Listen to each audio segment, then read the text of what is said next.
At Freddy Fazbear's Pizza, Foxy the Pirate Fox is often labelled as the bad guy. But what if we've misjudged him? Perhaps Foxy, with his worn-out fur and sudden appearances, isn't the villain we assume. Maybe he's actually watching over us, safeguarding us from the true dangers lurking in the pizzeria.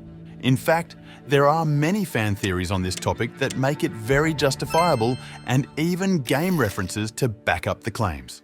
Let's explore Foxy's actions and uncover whether he's truly the good guy in disguise, even though, let's be honest, we all know he is. Foxy, the animatronic character in Freddy Fazbear's Pizza, was designed to resemble a pirate fox. His crimson fur, eye patch, and hook for a hand show the classic pirate outfit. The character's inspiration came from many places, such as Rolf de Wolf from Showbiz Pizza or Foxy Colleen from Chuck E. Cheese. But one thing is for certain, it was based off of one of Scott's son's ideas. In FNAF, Foxy resides in Pirate Cove, a themed area within the building. In Five Nights at Freddy's 1, he is out of order, which you may wonder why exactly.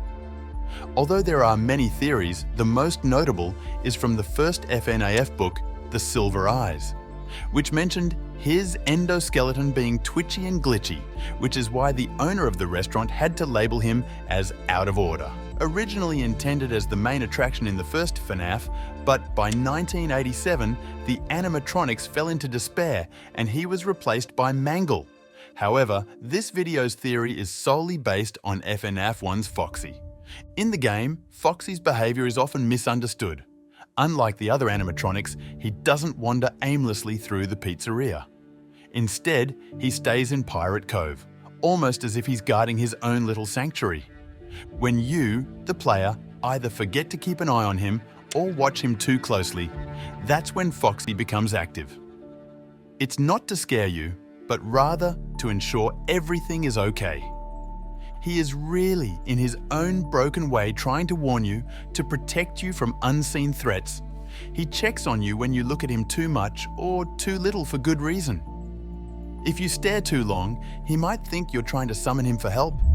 If you avoid looking at him on the cameras, he assumes you're in trouble because you're not checking the cameras. This unique trait could be seen as a protective instinct.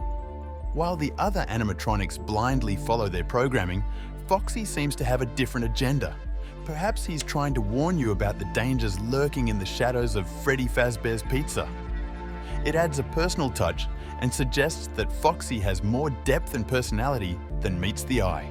Imagine you are sitting in the dimly lit office of Freddy Fazbear's Pizza. The only sound is the noise coming from the fan. Suddenly, there's a burst of movement as Foxy dashes down the hallway. He then appears, his eyes glowing, his metallic body looming in the doorway. Then comes the scream, a sound so piercing and unexpected that it sends shivers down your spine. The screen fades to black. Game over. But what if that scream, that harrowing sound that spells your doom, isn't what it seems?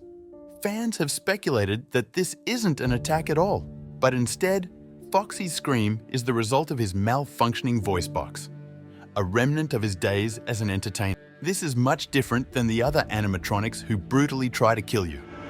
Him being singled out in this attacking trait raises suspicion and is positive evidence towards him being the nice guy. Another strong point is how useful his scream can also be to scare off the other animatronics, since he is trying to keep you safe in the office. Unfortunately, his scream would be what kills you and ends up causing a heart attack. Afterward, he flees, aware that the others will see him as a traitor and seek to destroy him. When they arrive, they find your body and take care of the grim task of hiding it in an empty Freddy suit. Behind the scenes, there's a clash between corporate interests and the reality of Foxy's existence. Fazbear Entertainment trademark has never been a fan of Foxy because he supposedly scares kids. Even though we know that isn't true, the kids love him. Another detail to take note of is Foxy's knock when he dashes down the hallway. If you pay close attention, you'll notice that he pauses, bangs on the door, and only screams if the player doesn't respond in time. It's almost as if he's giving the player a chance to react, a warning to brace themselves.